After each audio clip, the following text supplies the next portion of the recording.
A gente estava estudando o átomo de hidrogênio, né? E a gente separou a parte radial da parte angular.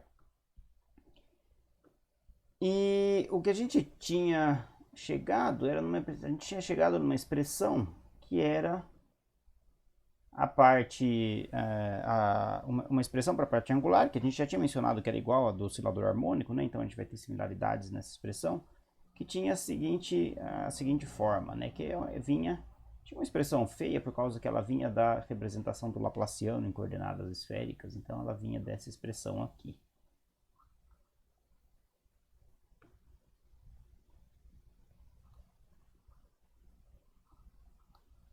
Tem toda uma dependência em θ aqui, y é a função de onda da parte angular da equação de Schrödinger, mais 1 sobre seno ao quadrado de θ, e aqui a gente tem uma dependência da função de onda, da derivada segunda em relação a φ duas vezes.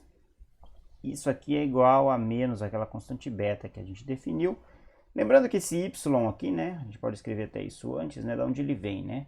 A gente está escrevendo a função de onda completa, que é uma função da distância do elétron para o núcleo e dos dois ângulos do sistema de coordenadas esféricas, como um produto de uma função radial por uma função dependente dos ângulos. Então esse y aqui, né, está resumindo, escrevendo de maneira mais resumida, esse y é a mesma coisa que a função y, que é dependente das coordenadas radiais das coordenadas esféricas. Aí a gente propunha que a solução tinha essa cara aqui, fazia separação de variáveis da parte de r em relação à parte de y, né? Então a gente obtinha uma equação só para r e uma equação agora só para as coordenadas radiais, as coordenadas angulares. Essa expressão aqui ela ainda tem dependência das duas coordenadas angulares. Então tem θ aqui, né, nessa parte da equação, tem φ aqui nessa parte da equação e tem θ nessa parte da equação. Então a gente precisa ainda, para a gente conseguir fazer separação de variáveis de novo, a gente precisa fazer uma pequena manipulação aqui para separar toda a dependência em θ de toda a dependência em φ, para poder resolver a equação para a variável θ, independentemente da resolução da equação para a variável φ. Vocês estão vendo que aqui já aparece seno de θ, derivada em relação a θ, do seno de θ, vezes a derivada em relação a θ, então aparece θ um monte de vezes, então podem esperar que a equação que resta para ser resolvida como função de θ vai ser uma equação bem mais complicada do que a equação que vai restar para ser resolvida em função de φ, já que φ só aparece nessa derivada segunda aqui.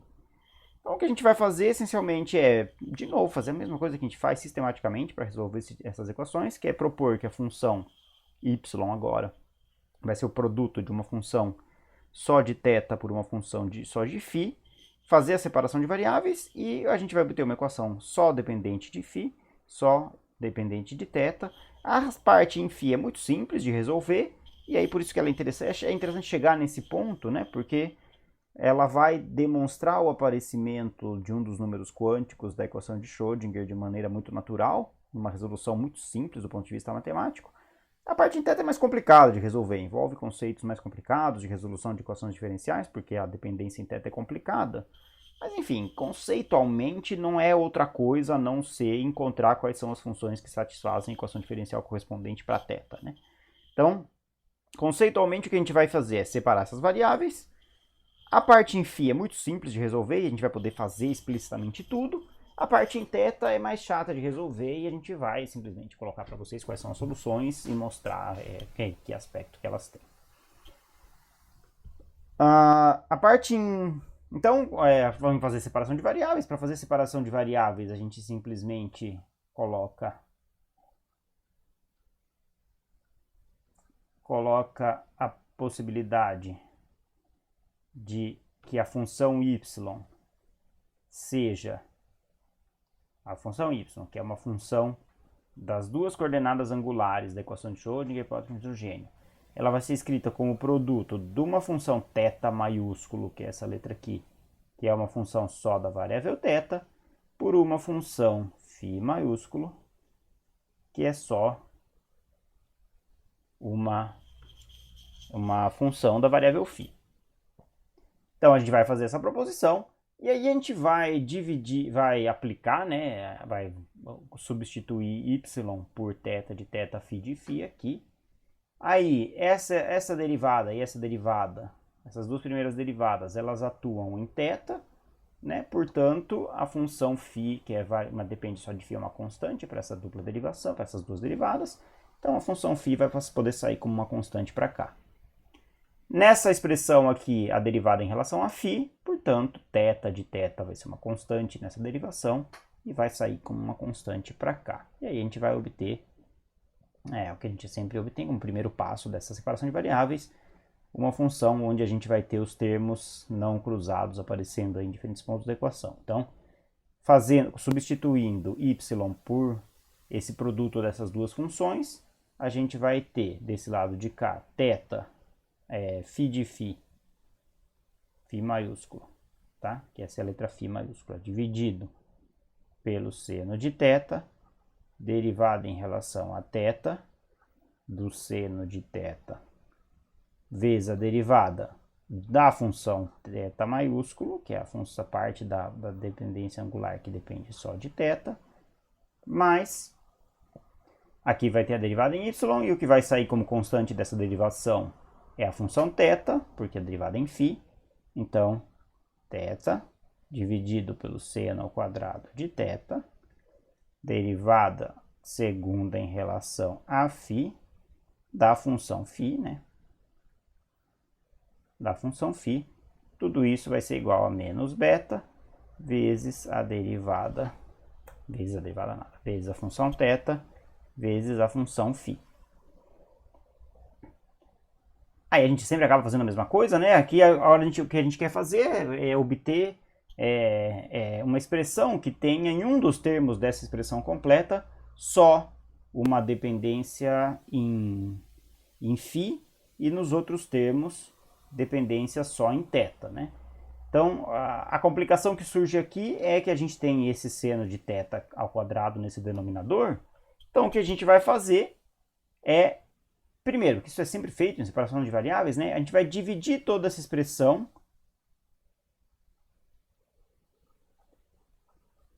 pelo produto das duas funções. De tal maneira que aqui vai sumir esse termo φ e vai sobrar o termo 1 sobre θ. Então, vai sumir a dependência em φ desse termo. Aqui a gente vai dividir por esse produto, vai ficar 1 sobre φ, vai sumir esse θ, e aqui vai ficar só menos beta. E a gente vai também multiplicar tudo pelo seno ao quadrado de θ, para a gente se livrar desse seno ao quadrado de θ no denominador da parte dessa expressão que depende de φ. Então, vai aparecer um seno ao quadrado de θ do lado de cá, que vai cancelar em parte com esse seno de θ, então vai ficar um seno de θ no numerador, e vai sumir esse seno ao quadrado de θ no denominador aqui, e vai aparecer um seno ao quadrado de θ multiplicando a constante menos beta do lado de cá. Então, fazendo isso, o que a gente vai ter? Esse termo aqui dividido pelo produto de θ e φ e multiplicado pelo seno ao quadrado de θ vai dar seno de θ no numerador dividido por função θ.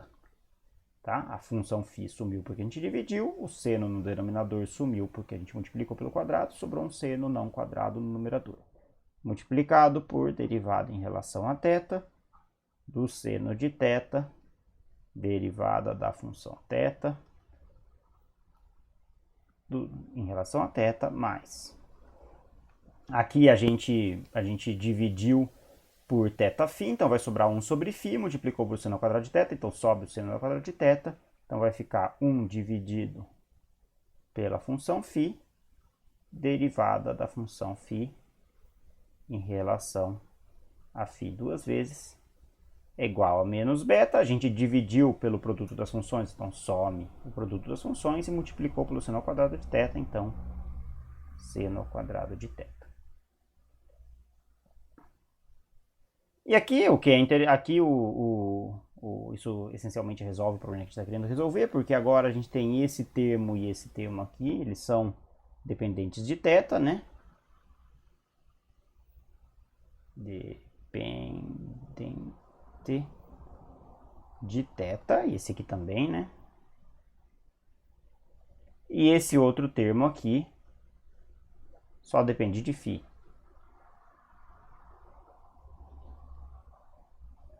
Só depende de φ. Então, a gente pode fazer a típica separação de variáveis, né? Onde a gente vai colocar de um lado da equação toda a dependência em θ, do outro lado da equação toda a dependência em φ.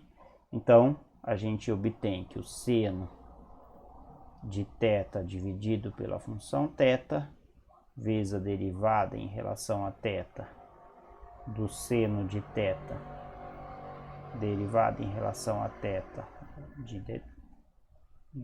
da função θ, mais beta seno ao quadrado de θ é igual a menos 1 sobre a função φ, derivada segunda da função φ em relação a φ duas vezes.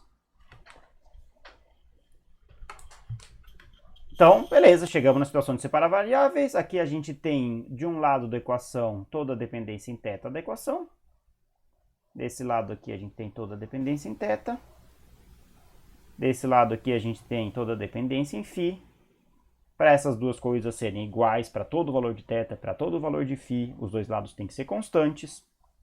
Portanto, a gente vai escrever que seno de θ dividido pela função θ, derivada em relação a θ do seno de θ, derivada de θ em relação a θ, mais beta seno ao quadrado de θ tem que ser igual a uma constante. Tá? Isso é uma consequência aí da separação de variáveis. E, ao mesmo tempo, né?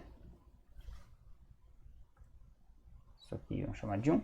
E, ao mesmo tempo, menos 1 sobre φ, derivada segunda da função φ em relação à variável φ duas vezes, tem que ser igual à mesma constante. Naturalmente, aqui a gente tem duas equações diferenciais, uma para θ e uma para φ. A para θ, naturalmente, é uma coisa complicada, né?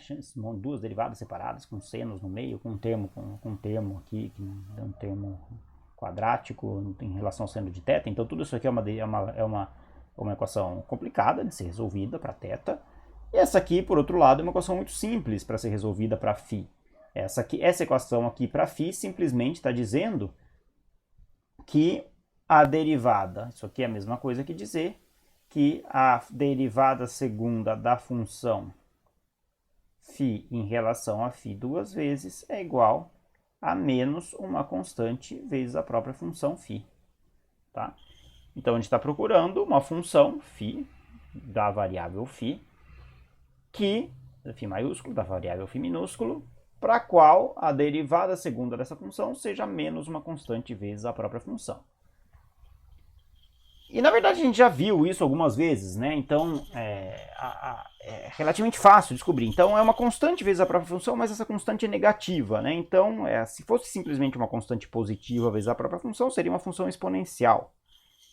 Como é uma constante negativa, tem que surgir um negativo nesse processo de derivação de duas vezes da função. Esse negativo surge nas funções trigonométricas. Então, se a gente pega o cosseno de uma constante vezes x, a derivada do cosseno é menos seno, multiplicado por aquela constante, e apareceu um negativo, né? E deriva de novo, vira cosseno de novo, e aparece a constante ao quadrado. Então, como isso aqui vai ser trigonométrico, né? Tudo bem, a gente vai fazer isso com detalhes, mas como isso vai ser a solução dessa equação simples aqui vai ser uma função trigonométrica, e essa constante aqui, na verdade, vai ser o quadrado do argumento, do fator multiplicador da variável no argumento da função trigonométrica, a gente vai se adiantar e dar uma forma funcional para ela que tem a ver com o que a gente vai obter. E a gente vai ver isso rapidinho, mas a gente se adianta aqui, a gente chama essa função aqui de menos m ao quadrado. Tá? Então, não é uma constante qualquer, porque a gente vai ver, às vezes vocês já perceberam, que como ela resulta de uma derivada segunda de uma função trigonométrica, ela é o quadrado do número que multiplica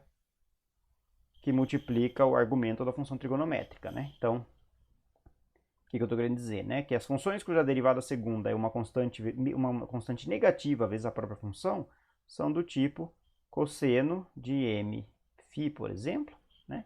Cuja derivada do cosseno é menos seno de mφ vezes m, a derivada do seno é cosseno, então isso aqui dá menos m ao quadrado, porque vai sair esse m aqui de novo, vezes o cosseno de mφ, né? Então, é natural que apareça um termo do tipo menos m ao quadrado. Então, menos a constante multiplicadora aqui no meio ao quadrado. Então, a gente já chama essa constante de m ao quadrado, porque essa vai ser a natureza dessa constante que vai aparecer nesse processo de derivação.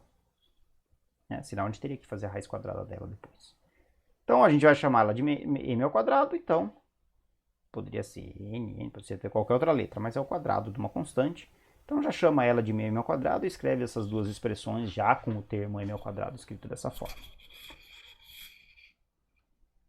Então o ponto que a gente está é que a gente tem que, para a equação em θ, a gente tem essa equação que é relativamente complicada, que a gente vai falar só qualitativamente dela, mas a gente tem essa expressão aqui, né, para φ, né, e essa expressão aqui para φ tem soluções muito simples, né, e elas são muito simples, que são essas que a gente acabou de colocar. Então qualquer função trigonométrica, né, por exemplo, cosseno de mφ é solução, né? O que mais que é solução? O seno de mφ é solução, tá? A derivada do seno é cosseno, a derivada do seno é menos cosseno. De maneira um pouco mais geral, né? A gente pode escrever que a exponencial de imφ é uma solução. Por quê? Porque a derivada disso aqui em relação à primeira derivada de i é igual a mφ, qual que é? Né? A gente tem a derivada em relação a φ de e elevado a i mφ é i vezes m vezes e elevado a i mφ. E a segunda derivada disso aqui, então a derivada em relação a φ de i m e elevado a i mφ, que é a segunda derivada da expressão e elevado a i mφ, vai ser igual, vai descer outro im aqui, né? Então vai ser i ao quadrado, que é menos 1, m ao quadrado, e elevado a i mφ. Tá? Então também é uma coisa na forma e menos m ao quadrado e mφ. Porque e elevado a i mφ é uma função trigonométrica com uma componente complexa e uma componente real também. Então não é porque é uma coisa diferente, é porque é uma outra maneira de representar um número trigonométrico. Uma função trigonométrica. Então, cossenos são soluções dessa equação, senos são soluções dessa equação aqui, exponenciais complexas são soluções dessa equação. Se a gente botar um fator aqui multiplicador, né, que a gente não sabe ainda quanto ele tem que valer, uma normalização, continuam sendo soluções, porque bota um fator multiplicador aqui, ele simplesmente vai sair para fora da derivação e vai ser constante em todo o processo de derivação. Então, a gente pode trabalhar com as soluções gerais da forma senos, cossenos, exponenciais complexas, todas essas coisas são soluções da equação que tem essa expressão aqui. Dessa forma, a gente pode agora, vamos recolocar do que a gente está falando, quando a gente está falando desse φ, né? Então, vamos escrever de novo. A gente tem a expressão, vamos colocar as coordenadas cartesianas, as coordenadas que a gente está trabalhando aqui, né?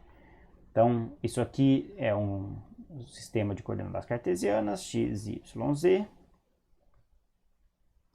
Aqui está o ponto que a gente está trabalhando, em coordenadas esféricas, e o ponto é definido por um vetor, por um raio, por um ângulo θ em relação ao eixo z do vetor correspondente ao ponto, e o ângulo φ é o ângulo da projeção do vetor no eixo xy com o eixo x. Aqui meio por convenção, né, a gente usa que θ varia entre 0 e π, ou seja, θ varia de 0, que é quando ele está alinhado com o eixo z, a π, que é quando ele está alinhado, porém na direção oposta ao eixo Z, e φ, para a gente percorrer toda a volta, φ varia de 0 a 2π.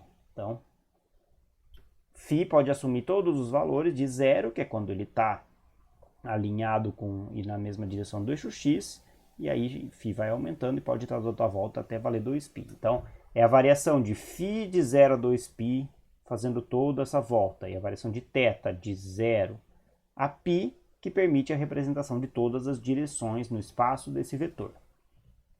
Então a gente tem a equação diferencial, né, que é a equação diferencial derivada segunda da função φ em relação a φ duas vezes. Não precisa colocar a derivada parcial aqui, né, porque só a derivada só tem essa variável. É igual a uma constante vezes a própria função φ. E, em particular, as coisas do formato. Então, uma solução, por exemplo, né, que a gente colocou lá em cima, é uma coisa da forma a cosseno de mφ. Né? Isso aqui é solução, deriva duas vezes, sai o m ao quadrado, sai o número negativo por causa da derivada do cosseno que vem no seno, e então satisfaz a equação de cima, é uma solução dessa equação diferencial. Agora, se a gente varia φ de 0 até 2π, se a gente varia o argumento dessa função, né? Cosseno de 0, por exemplo, se φ é igual a 0, isso aqui vale cosseno de 0. Se φ é igual a 2π, ou seja, se a gente dá uma volta completa no círculo definido pelas possíveis orientações do vetor de acordo com a variável φ, a gente volta exatamente para o mesmo ponto. Então, se θ é constante, r é constante, e a gente varia φ, soma 2π em φ, a gente cai exatamente no mesmo ponto. Então, essa solução ela é desse tipo, mas ela tem que satisfazer uma periodicidade.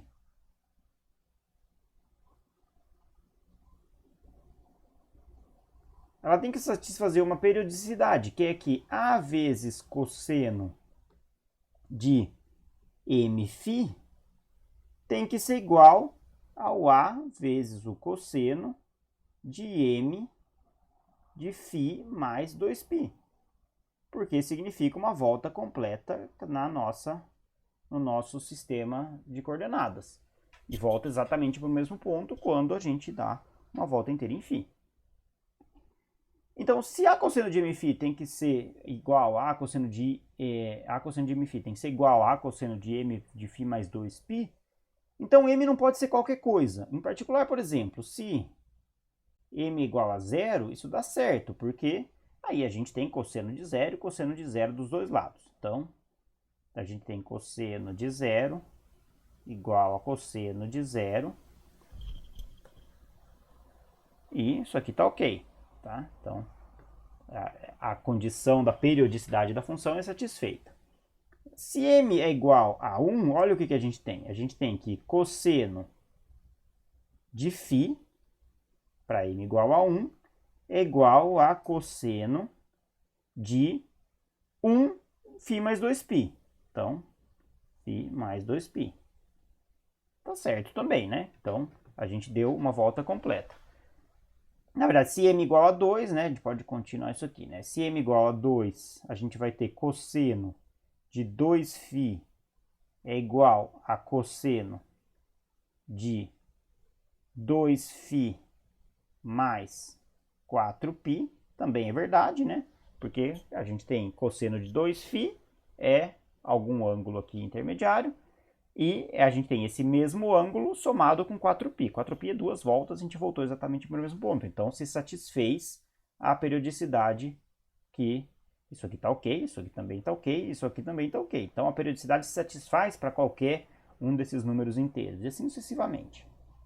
Se satisfaz para menos 1 também, na verdade, né? Então, se a gente colocar menos 1, vai dar φ menos 2π, é verdade também. Cosseno de φ é cosseno de φ menos 2π, é uma volta na direção oposta.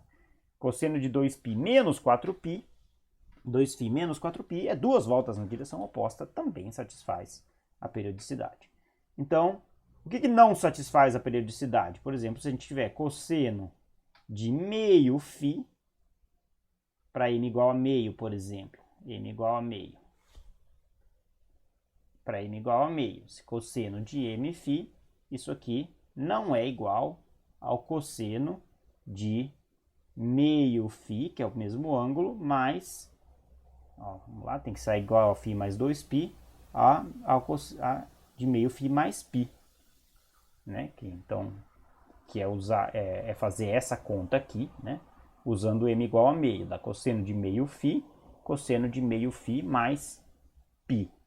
Por exemplo, se φ é igual a zero, isso aqui dá cosseno de zero, isso dá cosseno de π. Cosseno de zero é 1, cosseno de π é zero, tá? Então, m igual a meio não satisfaz aquela condição de periodicidade. O que satisfaz as condições de periodicidade são os m's inteiros, né? Então, na verdade, se a gente analisar isso com um pouco mais de detalhe, a gente vai ver que todos os m's inteiros satisfazem essa condição de periodicidade, que ela decorre, né? O que acho que é o interessante, né? Ela decorre, essa condição de periodicidade decorre da maneira como a gente definiu o sistema de coordenadas e do fato de que a equação diferencial para φ é simplesmente uma equação diferencial que tem uma solução trigonométrica. E como o nosso sistema de coordenadas é um sistema que tem uma periodicidade na parte angular, né? Para cada volta completa de φ a gente volta exatamente no mesmo ponto, surge uma condição periódica que leva à quantização das soluções. Então a gente não tem qualquer solução, né? As soluções são da forma trigonométrica, porém com m's inteiros. Então a gente tem soluções quantizadas.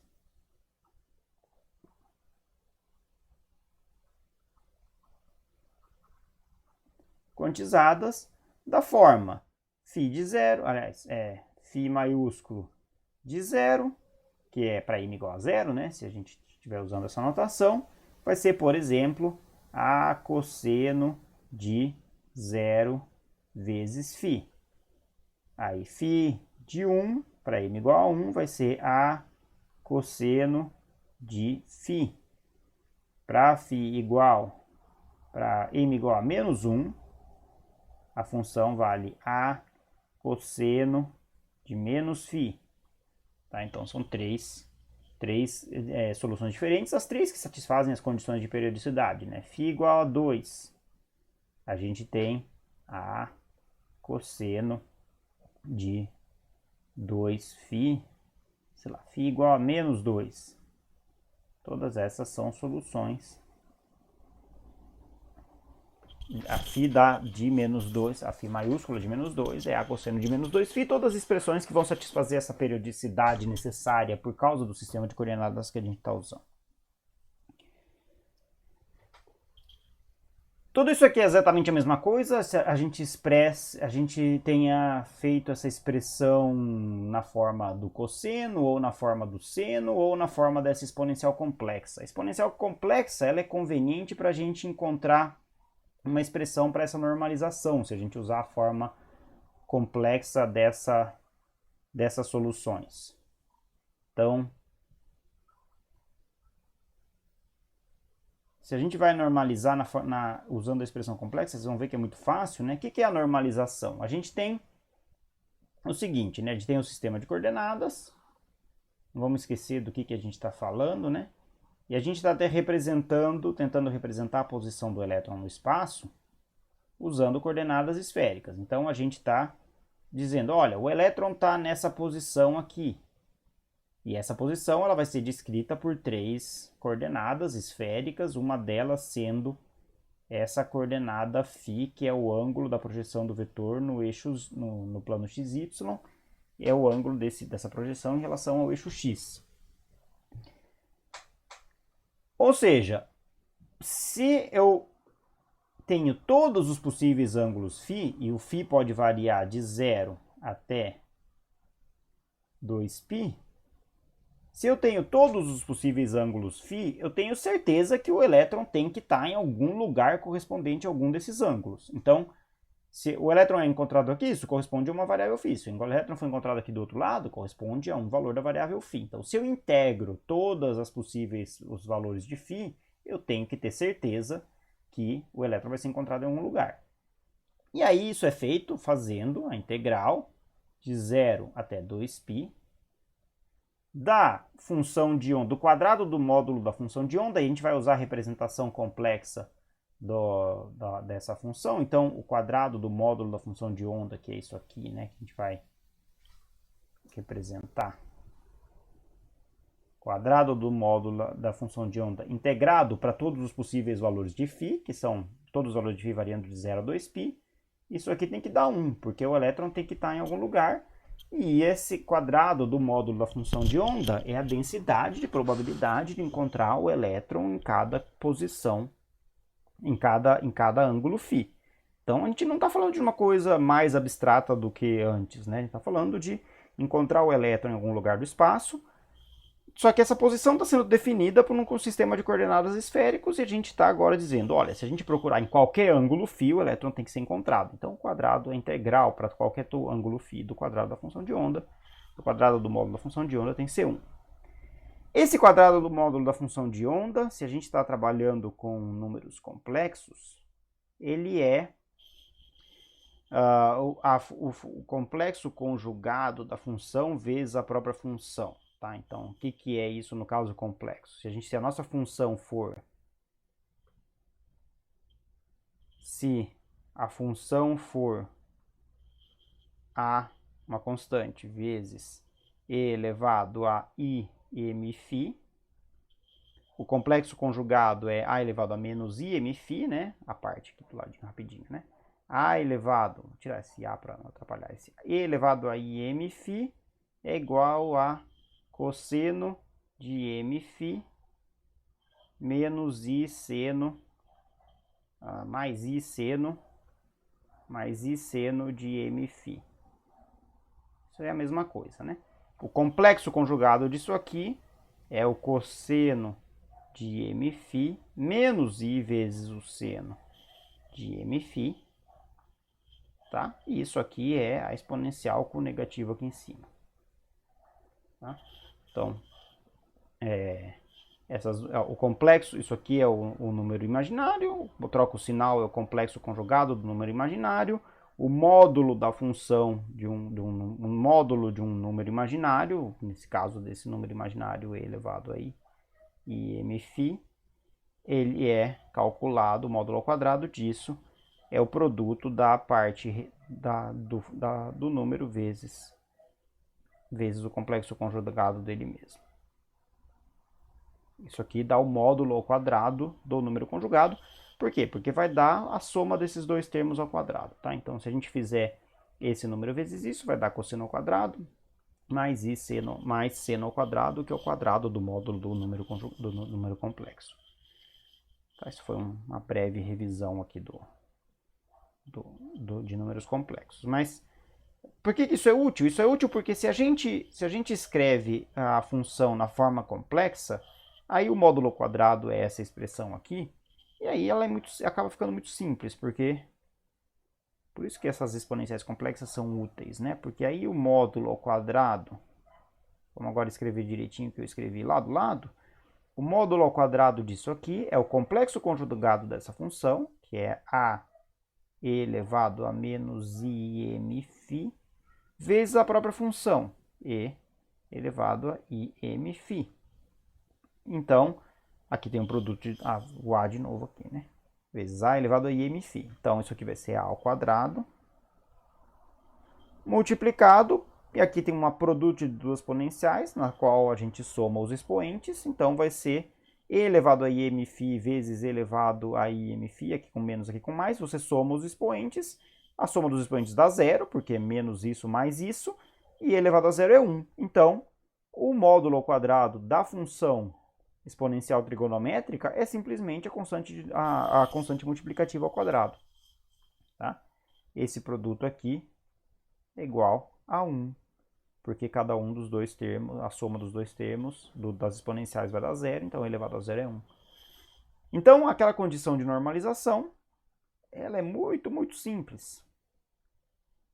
A integral de 0 a 2π da função de onda ao quadrado é simplesmente o a ao quadrado.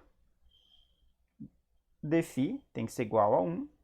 Portanto, a ao quadrado vezes a integral de 0 a 2π de dφ tem que ser igual a 1. Portanto, isso aqui é integral de dφ calculado, integral de dφ é φ, né? Integral de dx é x, calculado em 2π, calculado em zero. Então, isso aqui é a ao quadrado vezes 2π, porque é 2π menos zero, mas o zero não interessa, igual a 1, de tal maneira que a constante de normalização é 1 dividido por raiz de 2π. Ou seja, então, finalmente, a expressão completa da nossa solução, usando a representação complexa, vai ser a função φ de φ vai ser 1 sobre raiz de 2π e elevado a im φ para m, podendo ser 0, mais ou menos 1, mais ou menos 2, mais ou menos 3, etc, etc, etc. Então, essa é a cara, né, das soluções, né? Ou se a gente pode pegar elas na sua parte real delas, que é a parte do cosseno aqui. Então, essa é a cara das soluções, ou, né, a gente pode escrever analogamente, φ de φ, são coisas análogas, tá? Só que a normalização vai ser diferente, vai ser ou a cosseno, porque a gente vai usar essa representação agora para fazer desenhos. Para m igual a 0, mais ou menos 1, mais ou menos 2, etc. Então, essas soluções trigonométricas são as soluções da dependência da equação da função de onda do átomo de hidrogênio com a variável φ.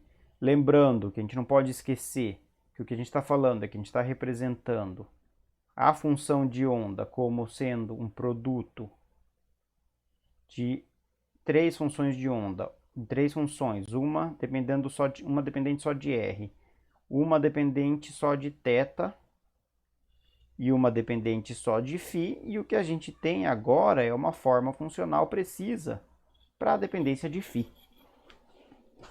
E aí o que a gente vai fazer é fazer o desenho qual que é a simetria imposta por essa dependência em φ sobre essas funções, né? Então, como é que a gente faz? A gente impõe essa simetria.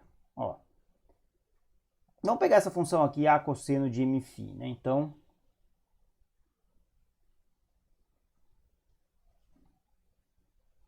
vamos pegar uma função do tipo cosseno de mφ. Qual que é a simetria imposta sobre a função de onda se a dependência em φ for essa? Como a gente vai fazer isso?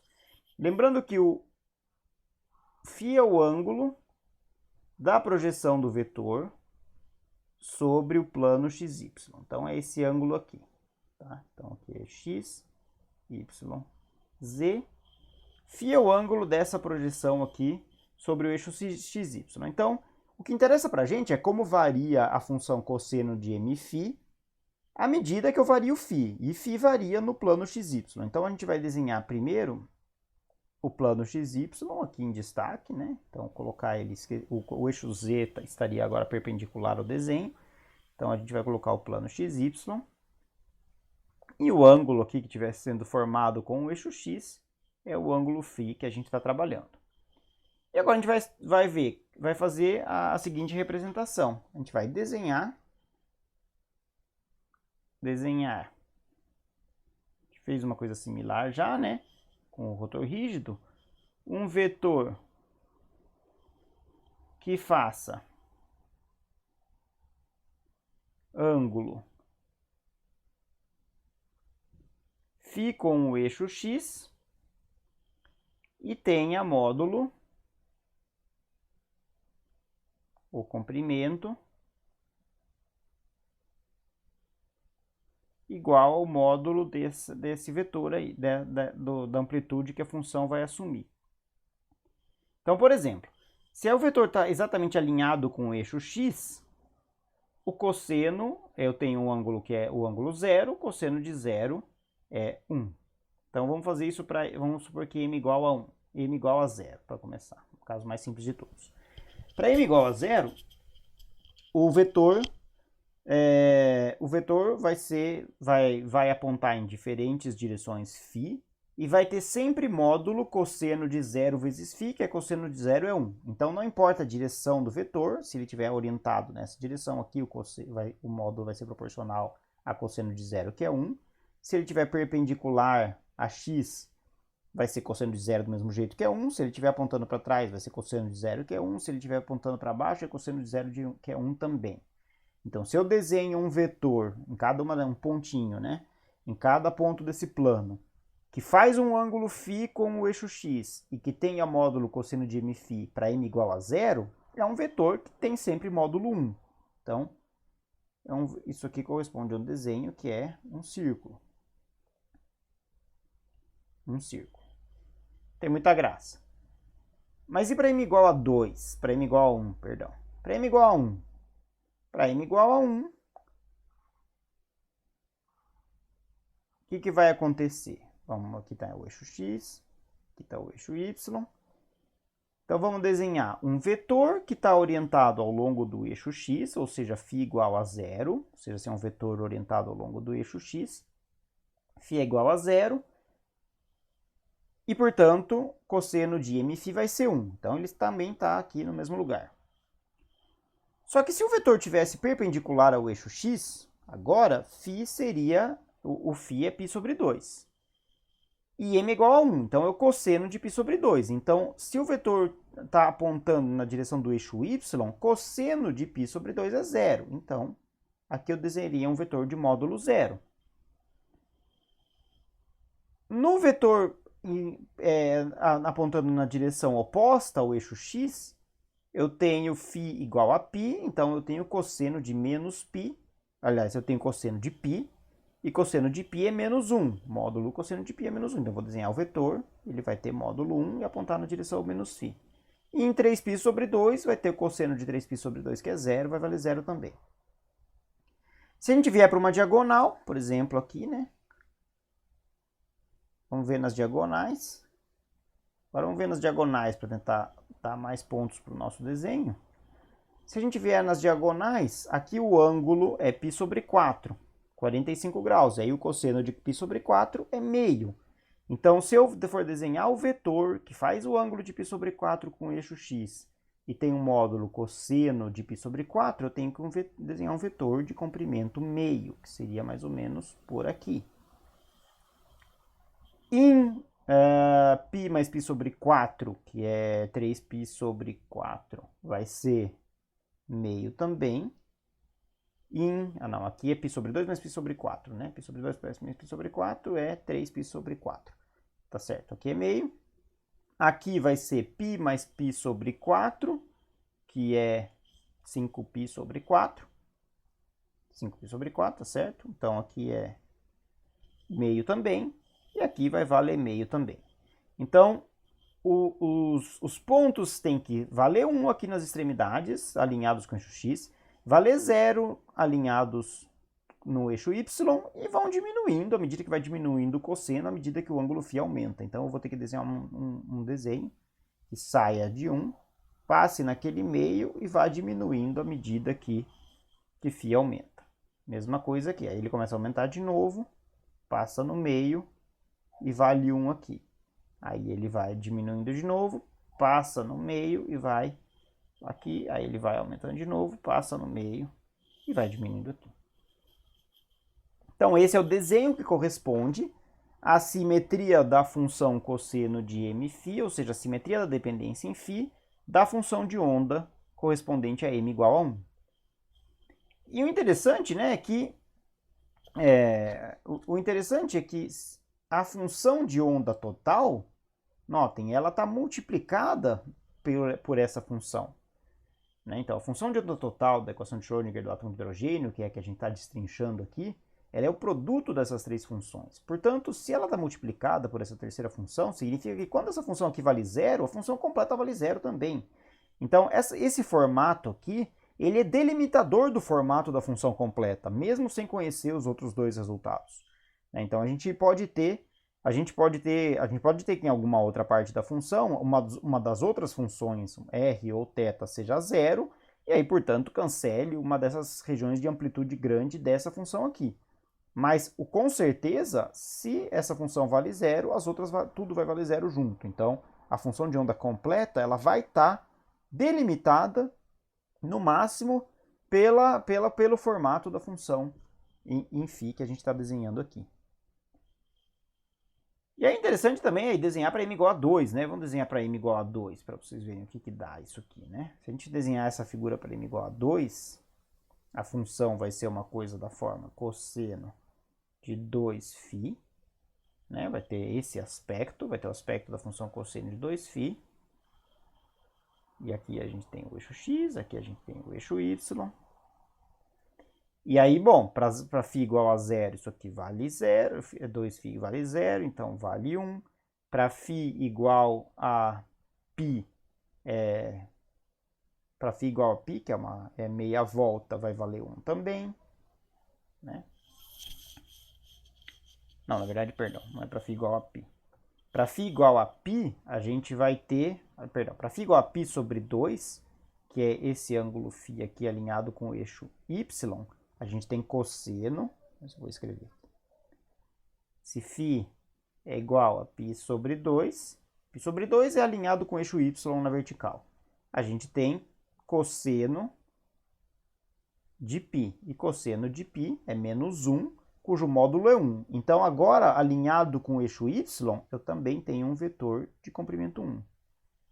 Para 3π sobre 2, eu vou ter cosseno de 3π, e eu também tenho um vetor alinhado com o eixo y, alinhado agora na direção oposta ao eixo x, com módulo 1. E para 5π sobre 2, eu também vou ter cosseno de 5π, que também é 1, e, portanto, também vai chegar em 1. Agora, o que é interessante agora é que se a gente olhar nas diagonais, a coisa muda, né? O que a gente vai ter nas diagonais? Nas diagonais, a gente vai ter o seguinte, né? Por exemplo, esse ângulo aqui é π sobre 4. Então, cosseno de π sobre 4, se φ é igual a π... Se φ é igual a π sobre 4, a gente tem cosseno de 2 vezes π sobre 4, que é π sobre 2. E cosseno de π sobre 2 é 0. Então, na diagonal, quando ele passar por essa diagonal, tem que valer 0 aqui. E aqui também vai ter que valer 0 para quando passar por essa diagonal, porque vai ser 3π sobre 4 vezes 2. Então, 3π sobre 4 vezes 2 é 3π sobre 2, que é uma volta e meia, né, no círculo, e, portanto, está alinhado com o eixo y, portanto, é 0 também. Vai ser 0 em todas as diagonais.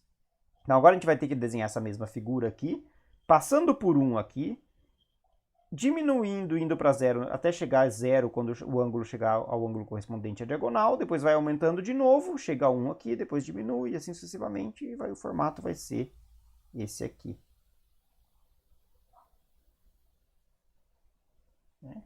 Diminui quando chega na diagonal, vai para 0, vai para 1 nas extremidades, vai para 0 na diagonal, vai para 1 na extremidade, vai para 0 na diagonal, vai para 1 alinhado com o eixo.